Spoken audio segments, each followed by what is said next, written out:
Hello dear friends, today lecture number 60। आज हमारा lecture है 60। जो बेयर रीडिंग चल रही है उसके अंदर आज हमारा लेक्चर 60 है।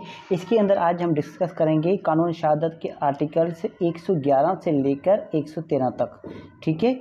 और इंडियन एविडेंस एक्ट की अगर बात करें तो इसके अंदर जो सेक्शंस बनेंगे वो बनेंगे 56 से लेकर 58 तक, ठीक है। तो आइए हम इसकी डिस्कस कर लेते हैं बेयर रीडिंग। ये हमारे पास कानून शहादत आर्डर के अंदर पार्ट नंबर 2 स्टार्ट हो जाता है। यहाँ से पार्ट नंबर 2, और पार्ट नंबर 2 किस पर आ रहा है? पार्ट नंबर 2 जो आ रहा है वो मुकम्मल ऑन प्रूफ पर आ रहा है, प्रूफ के बारे में, मतलब प्रूफ्ड जो होता है ना उसके बारे में। तो इसके अंदर जो चैप्टर है ना वो चैप्टर है chapter number 7।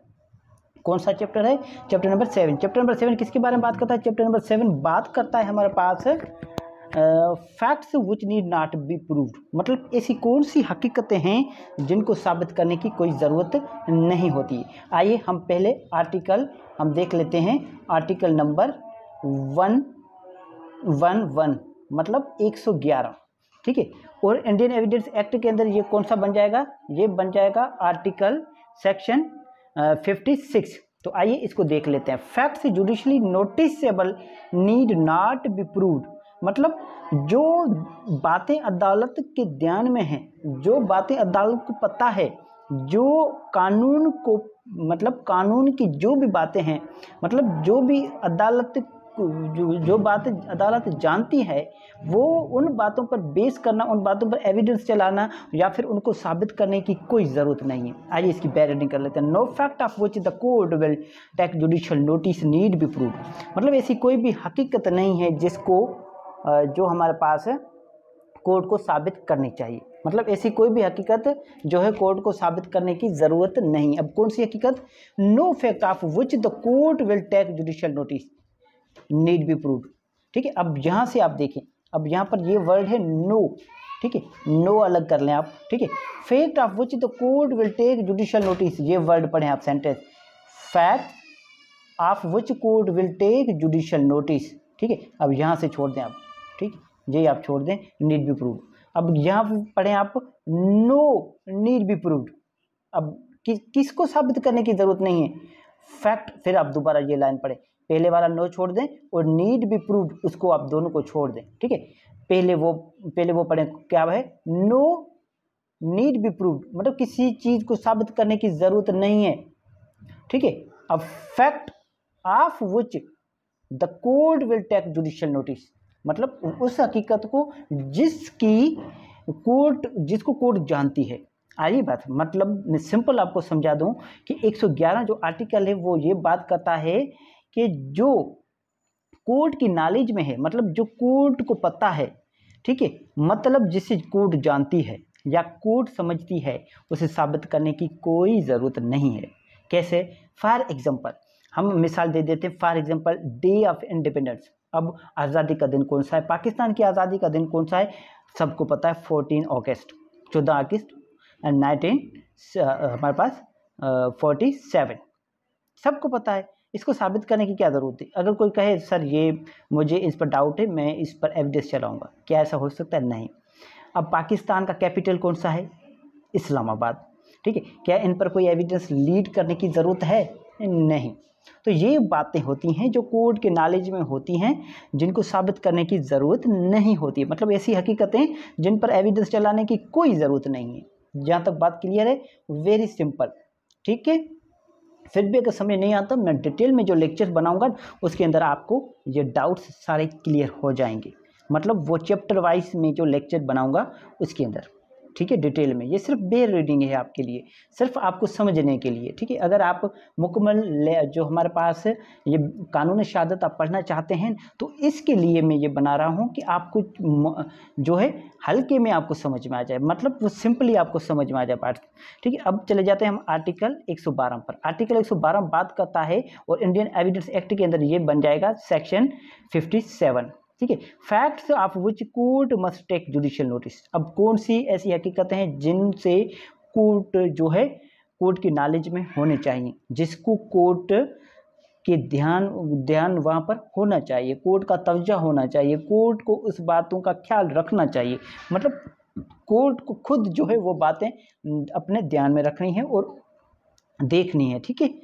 The court shall take judicial notice of the following facts, मतलब कोर्ट इन बातों का कोर्ट को लाजमी जो है अपने ध्यान में ये बातें रखनी हैं, इन पर एविडेंस चलाने की ज़रूरत नहीं होती है, ये बातें कोर्ट को समझनी हैं, ठीक है। कौन सी बातें?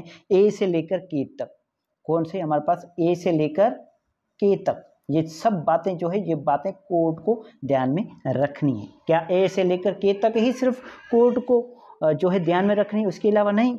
नहीं, जो लिस्ट है ना आर्टिकल 112 में के अंदर 1 से लेकर के तक, ये क्या है? Not exhaustive. Court may take judicial notice of other facts not mentioned there, left on description of court, मतलब ये बातें जो है ना वो कोर्ट के इख्तियार पर छोड़ दी गई हैं कि कोर्ट जो है ना सिर्फ यहाँ ये नहीं है बात कि ए से लेकर के तक जो बातें हैं वो कोर्ट के नॉलेज में होनी चाहिए, कोर्ट के अलावा इसके अलावा भी बातें कोर्ट के नॉलेज में होनी चाहिए, ठीक है। आ रही बात समझ में? यहाँ तक बात क्लियर है? तो आइए हम ए से लेकर के तक डिस्कस कर लेते हैं कि वो कौन सी बातें हैं जो कोर्ट के नॉलेज में होनी चाहिए। ऑल पाकिस्तान लॉज, पाकिस्तान के सब कानून, ठीक है। आ रही बात समझ? क्या meaning thereby these instances need not be proved, ठीक है। मतलब ये जो हम पढ़ रहे हैं ये चीज़ें, इसका क्या मतलब है? ए से लेकर के तक, मतलब ये बातें ऐसी हैं जिसको जो है साबित करने की कोई ज़रूरत नहीं है। फॉर एग्जांपल क्या है हमारे पास? कानून है, सीपीसी है, सीआरपीसी है, ठीक है, सीपीसी है, सीआरपीसी है, और हमारे पास पीपीसी है, स्पेशल लॉ हैं, लोकल लॉ हैं, वो सब के सब कोर्ट की नॉलेज में होने चाहिए। जो जज हैं हमारे पास कोर्ट के, ठीक है, उनकी नॉलेज। एक बात आप हमेशा याद रख लें, कोर्ट के अंदर जो जज साहब बैठे होते हैं आप उससे कभी भी मुखातिब ना करें कि ये जज साहब, आप कोर्ट कहें, court, honourable court, not a जज। आ रही बात समझ में? यहाँ तक बात क्लियर है? मतलब उस कोर्ट के ध्यान में होना चाहिए, मतलब कोर्ट के अंदर भी कोई शख्स होगा, कौन होगा? प्रिजाइडिंग ऑफिसर होता है, प्रिजाइडिंग ऑफिसर मतलब वो जो जज हैं, मजिस्ट्रेट हैं। आ रही बात समझ में? यहाँ तक बात क्लियर है? ए क्या है? ऑल पाकिस्तान लॉ, मतलब सब पाकिस्तान के जो भी कानून है वो सब जज के नॉलेज में होने चाहिए, ठीक है। Articles of war for the armed forces, अब यहाँ पर ये वर्ड आ जाता है हमारे पास आर्टिकल। आर्टिकल वर्ड क्या बात करता है? आर्टिकल ऑफ वार मतलब सेट ऑफ रेगुलेशंस, किसके रेगुलेशन? ठीक है, set of regulation drawn up to govern the conduct of a country's military and naval forces, मतलब ऐसे कानून, ऐसे रूल्स, ठीक है, जो बनाए गए हों किसके लिए? एक कंट्री के जो फोर्स होती है, आर्मी वगैरह होती है उसके लिए, और जो नेवी वगैरह होती है उसके लिए, उनके जो भी आर्टिकल्स होते हैं ना, ठीक है, मतलब जो भी रूल्स है ना, आर्टिकल्स मीन्स रूल्स, ठीक है, उनके बारे में वो कोर्ट को नॉलेज में होने चाहिए। हमारी बात समझें, कोर्ट की नॉलेज में होने चाहिए वो सब मिलिट्री लॉज वगैरह जो भी हैं। नंबर सी बात करता है the course of proceedings of the central legislature and any legislature establish under any law for the time being in force in Pakistan, मतलब जो लेजिस्लेचर्स हैं ना, जो भी कानून हमारे पास बना रहे हैं, ठीक है, जो भी कानून बनाने के जो भी इदारे हैं, या फिर जो भी उसके अलावा और कोई जो इदारे हैं कानून बनाने के, ठीक है, तो फिर वो उसका तरीक़ेकार, उसका बिजनेस सारा का सारा कोर्ट के ध्यान में होना चाहिए कि कोई कानून कैसे बनता है, कैसे पास होता है, ये बात उनकी नॉलेज में होनी चाहिए। अब चले जाते हैं हम डी पर। डी बात करता है सील के बारे में कि कोर्ट की ये नॉलेज में ये बात ज़रूर होनी चाहिए कि एक सील जो है ना, वो सील किसकी है, ठीक है, किस शख्स की क्या साइन है, ठीक है, वो सब इनके जहन में होना चाहिए। मतलब the seals of the courts in Pakistan and of all courts out of Pakistan established by authority of the federal government और गवर्नमेंट रिप्रेजेंटेटिव, ठीक है, मतलब जो कोर्ट्स हैं ना पाकिस्तान के मुकम्मल तौर पर सब की सब कोर्ट, उनकी जो सील्स हैं, उनके जो ठप्पे हैं ना, वो जज को मालूम होना चाहिए ये किस कोर्ट का ठप्पा है, ठीक है, वो ये किस कोर्ट की सील है, ठीक है। वो पाकिस्तान के बाहर भी जो भी फेडरल गवर्नमेंट, मतलब वहाँ की जो गवर्नमेंट, फॉर एग्जांपल इंडिया की जो कोर्ट, अगर इंडिया की कोर्ट का कोई सर्टिफाइड ट्रू कॉपी अगर उन पर स्टाम्प लगा हुआ है तो फिर वो हमें जज को ये बात नॉलेज होनी चाहिए कि ये इंडिया के कोर्ट की जो है सील है। यहाँ तक बात क्लियर है? The seals of Court of Admiralty and Maritime Jurisdiction and of Notary Public and all seals which any person is authorized to use by any act or regulation having the force of law and force। अब बात समझ आ गई, मतलब उसके अलावा और कोई भी, ठीक है, किसी की भी सील हो, एडमायरल्टी हो, मैरीटाइम हो। और एडमायरल्टी आपको पता है क्या होता है? एडमायरल्टी मीन्स नेवी फोर्सेस जो होती है ना, जो समुद्र के अंदर। उसके अलावा अब एक वर्ड आ जाता है यहाँ पर, मैरीटाइम। मैरीटाइम क्या है? मैरीटाइम मतलब जो समुद्र के जो पास है ना, जो समुद्र पर जो भी हमारे पास समुद्र की जो हदूद है ना, उसको मैरीटाइम बोलते हैं, ठीक है। उसकी जुरिडिक्शन कहाँ पर है, कहाँ से कहाँ तक हमारा जो समुद्र है, ठीक है। अरे उसके अलावा नोटरी पब्लिक हैं, उसके सील हैं, जो सब के सब वो कोर्ट के जहन में होने चाहिए। और उससे रिलेटेड ये किसको अथोराइज्ड, कौन सा शख्स जो है वो अथोराइज है इस ठप्पे को इस्तेमाल करने के लिए। और उन्हीं से रिलेटेड वो सील्स वगैरह से रिलेटेड जो भी रेगुलेशंस वगैरह हैं, एक्ट हैं, कानून हैं, वो सब की सब जज के नॉलेज में होने चाहिए। ई पर चले जाते हैं। ई क्या बात करता है? ई बात करता है accession of office names, title, functions and signature of the person filing for the time being any public office in Pakistan if the fact of their appointment to such office is notified in the official gazette. मतलब कोई एक्सिशंस जो है एक किसी शख्स की जो रसाई है, इंटर टू ऑफिस, ठीक है, right to enter into office, ठीक है। कोई शख्स अगर ऑफिस, कोई किसी ऑफिस को होल्ड कर रहा है, उसका नाम, उसका टाइटल वो क्या है, उसका डिजाइनेशन क्या है, वो क्लर्क है, वो हमारे पास जो है सुपरिटेंडेंट है, डीसी साहब हैं, क्या है उसके फंक्शंस, उसके काम क्या हैं, उनकी सिग्नेचर क्या है, ठीक है। आगे बात समझिए। Of the person filing for the time being any public office in Pakistan, मतलब जो किसी भी जो पब्लिक ऑफिस उसके अंदर अगर कोई किसी किस्म की वो कोई भी चीज़ दे रहा है, तो फिर उसकी जो नाम वगैरह डिजिग्नेशन है जो मुकम्मल जज के नॉलेज में होने चाहिए। जज मतलब कोर्ट, ठीक है। ये बार बार मैं ये कह रहा हूँ, जज कहना मुनासिब नहीं है, आपने कोर्ट कहना है, ठीक है। अब चले जाते हैं एफ पर। एफ बात करता है existence title and national flag of every state and sovereign recognized by the federal government.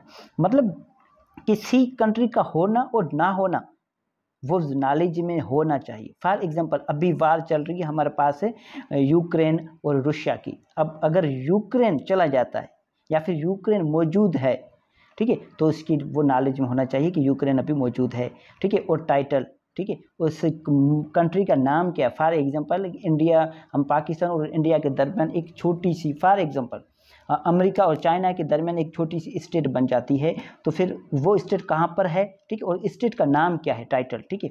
उसका कौमी झंडा कौन सा है, फ्लैग कौन सा है, ठीक है। अरे बस समझिए, मतलब जो भी सॉवरेन रिकॉग्नाइज्ड हैं, जो भी स्टेट हैं, मतलब जो भी कंट्रीज़ हैं, जो भी मुल्क हैं, उनके झंडे वगैरह जो भी फ्लैग वगैरह हैं वो नॉलेज में होने चाहिए कि किस रंग के हैं, कैसे हैं, ठीक है। उस कंट्री का नाम क्या है, वो सब की सब अदालत की नॉलेज में बिल्कुल होने चाहिए। यहाँ तक बात क्लियर है। उसके बाद चले जाते हैं जी पर। जी क्या बात करता है? जी बात करता है divisions, the divisions of times and geographical divisions of the world and public festivals, facts and holidays notified in the official gazettes।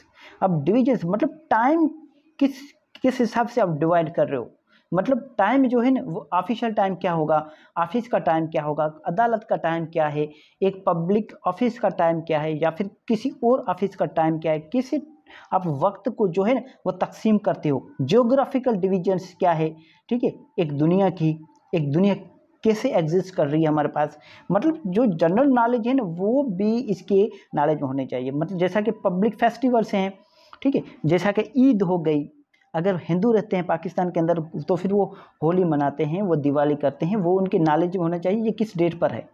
आ रही बात समझे। और फैक्ट्स और उसके अलावा कुछ ऐसी हकीकतें, ठीक है, जो कस्टम्स वगैरह से रिलेटेड हैं, उनसे वो भी वाकिफ़ हो। अरे कि किस तरह कैसे शादी होती है, फॉर मुस्लिम में कैसे शादी होती है, किस तरह निकाह होता है, वो उसके नॉलेज में ज़रूर होना चाहिए। एंड हॉलीडेज़, और जो छुट्टियां होती हैं ना एक मुल्क के अंदर, जो भी एक पाकिस्तान की जो ऑफिशियल गज़ट होती है उनके अंदर जो बताए गए होते हैं, ठीक है। यहाँ तक बात क्लियर है। एच बात करता है the territories under the dominion of Pakistan. Pakistan की टेरिटरीज क्या है? टेरिटरी जो वर्ड है, टेरिटरी वर्ड का मतलब है हदूद, मतलब पाकिस्तान के कब्जे में, डोमिनियन मीन्स पावर या इख्तियार, पाकिस्तान के इख्तियार में कितनी हदूद हैं, कहाँ से लेकर कहाँ तक है। फॉर एग्जांपल अब हम यहाँ पर चले जाए, कराची से हमारे पास क्या है, अरबी समुद्र है, ठीक है, अरबियन सी है, या और उसके अलावा वहाँ चले जाएँ हम रेगिस्तान में थर, ठीक है, वहाँ पर हमारा क्या है, थर है, ठीक है, थर से लेकर इस्लामाबाद लेकर हमारे पास कहाँ पर, लाहौर तक, ये सारा का सारा क्या है, किसका इलाका है, ये पाकिस्तान के कब्जे के अंदर है। यहाँ तक बात क्लियर है। मतलब वो जहन में होना चाहिए कि कितनी कंट्री जो है ना, कितना एरिया जो है वो पाकिस्तान के अंदर आ रहा है, वो जज के नॉलेज में ज़रूर होना चाहिए। यहाँ तक बात क्लियर है। उसके बाद चले जाते हैं आई पर। आई बात क्या करता है हमारे पास, आई बात करता है the commitment, continuance and termination of hostilities between Pakistan and any other state और बॉडी ऑफ पर्सन्स। मतलब अगर किसी जो हमारे पास है पाकिस्तान और पाकिस्तान से किसी और मुल्क की अगर कोई जंग शुरू होती है, कमिटमेंट मतलब शुरुआत होती है, या फिर अगर कंटिन्यूएंस है मतलब जारी है, या फिर वो जंग ख़त्म हो चुकी है पाकिस्तान और दूसरे मुल्क के दरमियान, ठीक है, मतलब जो उसकी जो हॉस्टिलिटीज़ है, हॉस्टिलिटीज़ क्या होती है, दुश्मनी, अगर दुश्मनी ख़त्म हो चुकी है या फिर शुरू हुई है या फिर जारी है, वो भी कोर्ट के नॉलेज में ज़रूर में होनी चाहिए, ठीक है। यहाँ तक बात क्लियर है। एंड एनी अदर स्टेट और बॉडी ऑफ पर्सन, या फिर किसी और स्टेट के साथ, ठीक है, ठीक है, पाकिस्तान और किसी और स्टेट के साथ, या फिर किसी और बॉडी ऑफ पर्सन्स, यहाँ पर वर्ड्स है very important, body of persons. अब बॉडी ऑफ पर्सन्स क्या है, body of person mean society, एक कम्युनिटी, एक स्पेसिफिक कोई कम्युनिटी होती है। फॉर एग्जांपल पाकिस्तान की जंग चल रही है कि किनके साथ, फॉर एग्जांपल एक कम्युनिटी है, एक ऐसी सोसाइटी है पाकिस्तान के, जैसा कि अब हम कह लें अब अफ़गानिस्तान से अफ़गानी जो आए हुए हैं उनके साथ अगर लड़ाई चल रही है, वो लड़ाई शुरू हुई है तो उसकी डेट भी उसको भी ये भी नॉलेज होनी चाहिए। वो अगर चल रही है, कंटिन्यूस है, तो भी वो नॉलेज में होनी चाहिए। वो ख़त्म हो चुकी है उनसे दुश्मनी, तो वो भी नॉलेज में होनी चाहिए। अरे भाई ये है बॉडी ऑफ पर्सन्स। अब जे पर चलते हैं। जे क्या बात करता है, जे बात करता है the names of the members and officers of the court and of their deputies and subordinate officer. मतलब कोर्ट का नाम इसको पता होना चाहिए। ओह, कोर्ट के जो भी ऑफिसर, जो भी मेंबर्स हैं, ठीक है, उसका स्टाफ पे डिप्यूटीज, मतलब उस वो जिसको वो इख्तियार कभी कभी इख्तियार देता है, ठीक है, चार्ज कभी देता है, कभी कभी जज साहब खुद नहीं होते तो किसी को चार्ज देकर जाते हैं, उसको बोलते हैं डिप्यूटीज। और उसके सब ऑर्डिनरी ऑफिसर, मतलब उसके क्लार्क वगैरह, उसके रीडर वगैरह जो भी हैं, उसके सबके नाम इनको जहन में होने चाहिए, उसके जो मेंबर होते हैं, ठीक है, एज अ फैमिली होते हैं। And assistants and also of all officers acting in execution of its process. और इसके अलावा सब असिस्टेंट्स जो भी उसकी मदद करने वाले, और सब के सब ऑफिसर जो उसका जो प्रोसेस है ना, जो एग्जीक्यूशन अलो करता है, या फिर जो भी नोटिस वगैरह निकालता है, उन पर जो एग्जीक्यूशन करवाते हैं, वो सब के सब ऑफिसरों के नाम, ठीक है, वो उनको जहन में होने चाहिए। And of all advocates and other persons authorized by law to appear और एक्ट बिफोर इट। और सब की सब जो है वकील, ठीक है, या कोई ऐसे शख्स जो कोर्ट के सामने अपीयर होते हैं, ठीक है, बाय लॉ, ठीक है, और उन पर जो एक्ट करते हैं, ठीक है, इस कोर्ट के सामने, तो फिर उससे उन सब के नाम कोर्ट की नॉलेज में ज़रूर होने चाहिए। सब के पर, अब लास्ट चले जाते हैं के पर। The rule of the road on land or at sea. मतलब जो कानून है ना, किसके कानून, जो हमारे पास ज़मीन पर जो रोड के कानून हैं, मतलब रास्तों के कानून जो हैं वो, और समंदर के अंदर जो भी रास्तों के जो कानून हैं वो भी एक जज की नॉलेज में होना चाहिए कि क्या कानून है। फॉर एग्जांपल हमारे अरबी समुद्र के अंदर, ठीक है, एक रूल है, एक रेगुलेशंस हैं रास्तों के, रोड्स के, कहाँ से कौन सी शिप से गुजरेंगी, ठीक है। इसी तरह अरे बच्चों, उस ज़मीन पर कौन सी, अब ज़मीन पर ये हमारे पास एरोप्लेन जो ज़मीन से ऊपर जो उड़ा हमारे पास करते हैं ना, फ्लाइट करते हैं, वो भी लैंड पर आ जाते हैं, ऑन लैंड, क्योंकि ज़मीन से लेकर हमारे पास, ज़मीन से लेकर 30,000 फीट, मतलब 30,000 30,000 जो फीट है, वहाँ तक लैंड जो है वो कंसिडर की जाती है, ठीक है। यहाँ तक बात क्लियर है, ठीक है। थोड़ा इसको आप रिवाइज करें, उसके बाद हम आगे चलते हैं, ठीक है डियर। हेलो डियर्स, तो फिर आपने ये रिवाइज कर लिया था आप हमारे पास के तक, तो अब इसके बाद हम आगे डिस्कस करते हैं। 2 हमारे पास बात करता है कि in all cases refer to in class 1 and also on matters of public history, literature, science और art the court may resort for its aid to appropriate books और डॉक्यूमेंट्स ऑफ रेफरेंस। ठीक है, इसका मतलब क्या हुआ? इसका मतलब कि जो ए से लेकर के तक जो दिए गए हैं उसके अलावा भी कोर्ट की नॉलेज में जो पब्लिक की जो हिस्ट्री है, जो लिटरेचर है, जो अदब है, जो साइंस है उसके बारे में भी, और जो आर्ट है, जो भी हुनर्स वगैरह हैं उनके बारे में कोर्ट के नॉलेज में वो बातें होनी चाहिए और कोर्ट रिसोर्ट कर सकती है। अब वर्ड यहाँ पर एक आ रहा है रिसोर्ट। रिसोर्ट वर्ड का क्या मतलब है? Resort word means take assistance. Court जो है वो असिस्टेंस ले सकती है किन से? टू अप्रोप्रिएट बुक्स, कोई मुनासिब बुक्स हो, सुइटेबल बुक्स हो या फिर डॉक्यूमेंट्स हो जिनसे वो रेफरेंस ले सके। नंबर 3 बात करता है if the court is called upon by any person to take judicial notice of any fact, जब कोर्ट को किसी शख्स के द्वारा ये कहा जाए कि आप इस बात का कॉग्निजेंस लें, take judicial notice. Judicial notice का मतलब ही है कि कोर्ट के ध्यान में लेकर आना कोई बात, कोर्ट जो है उसको अपने ध्यान में ले, मतलब उसका कॉग्निजेंस ले कोर्ट। यहाँ तक बात क्लियर है? ठीक है, तो कोई शख्स आकर कोर्ट को कहता है कि इस बात का आप नोटिस लें, इस बात को आप ध्यान में लें। ठीक है, it may refuse to do so, तो फिर कोर्ट इस बात को रिफ्यूज़ कर सकती है, इस बात को इनकार कर सकती है। So unless and until such person produces any such book or document as it may consider necessary to enable to do so, जब तक वो शख्स कोई ऐसा किताब, कोई ऐसा दस्तावेज़, ठीक है, पेश ना करे कोर्ट के सामने जिससे ज़रूरी हो कोर्ट को हमारे पास कॉग्निजेंस लेने के जो है कोर्ट को काबिल बनाए, ऐसे डॉक्यूमेंट्स या ऐसा बुक्स जब तक वो पेश नहीं करता है। यहाँ तक बहुत क्लियर है, वेरी सिंपल। अगर आप इसको देखेंगे तो है सिंपल बहुत। ठीक है, अब उसके बाद हम चले जाते हैं हमारे पास आर्टिकल 113। आर्टिकल 113 और इंडियन एविडेंस एक्ट के अंदर ये बन जाएगा 58। ये क्या बात करता है? Facts admitted need not be proved.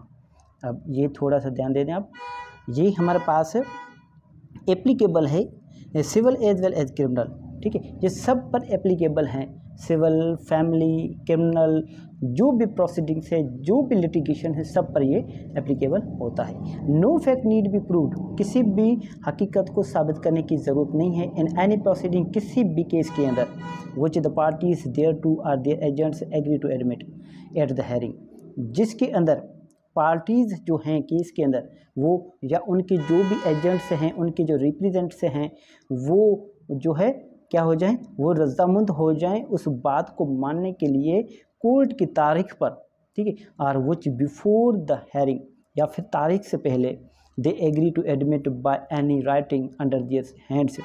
ठीक है, वो राज़ी हो जाएं, वो मुतमिन हो जाएं, वो सेटिस्फाई हो जाएं उनको कबूल करने के लिए, एडमिट करने के लिए अपने हाथों की लिखत से, मतलब जो भी रिटन में हो। ठीक है, और विच बाय एनी रूल, या फिर किसी भी और हमारे पास रूल के तहत, आर प्लीडिंग इन फोर्स, या फिर कोई और प्लीडिंग हो। ठीक है, जो भी इन फोर्स का क्या मतलब है, जो हमारे पास इस टाइम के दौरान जो भी तरीके का चल रहा हो, जो भी रेगुलेशंस, रूल्स, एक्ट चल रहे हों, ठीक है, उसके हमारे पास अंदर तहत जो है एडमिशन होती है। जैसा कि हमारे पास सीपीसी के अंदर ऑर्डर 8 रूल 5 का प्रोविजंस मौजूद है। ठीक है, कि एडमिशन्स, कोई चीज़ अगर स्पेसिफिकली डिनाई नहीं की जाती तो फिर वो एडमिट मानी जाती है, इस तरह। ठीक है, आ रही बात समझ में? जैसा कि आप ऑर्डर 12 देख लें सीपीसी का, वो भी यही बात करता है, आपने वो चीज़ें ध्यान से देखनी है।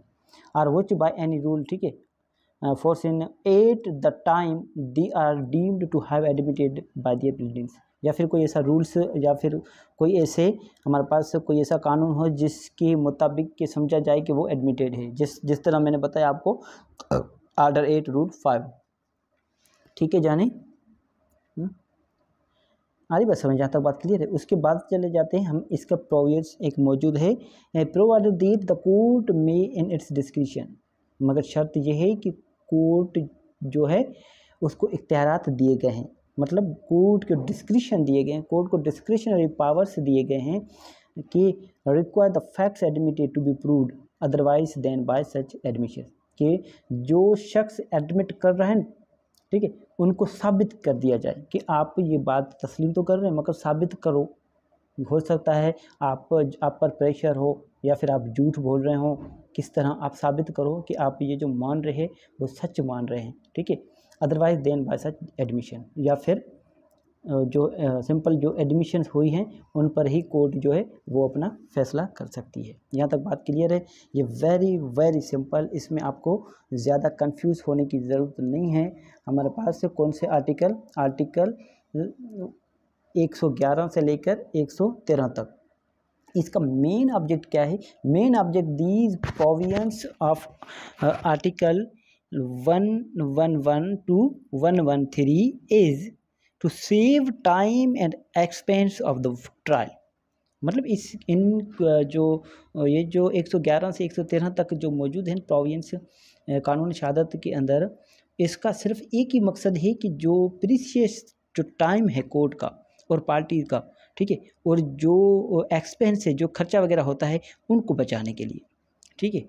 मतलब वो कैसे, मगर एक बात एडमिट हो चुकी है, एक बात एक पार्टी मान रही है, तो फिर उनको साबित करने की या उन पर टाइम ज़ाया करने की या फिर उन पर खर्चा करने की कोई ज़रूरत नहीं है। देखो खर्चा कैसे, अगर कोई बात एक एडमिट हो चुकी है, बात कोई शख्स कह रहा है कि हाँ ये मैंने एग्रीमेंट किया है, तो बात ख़त्म हो गई।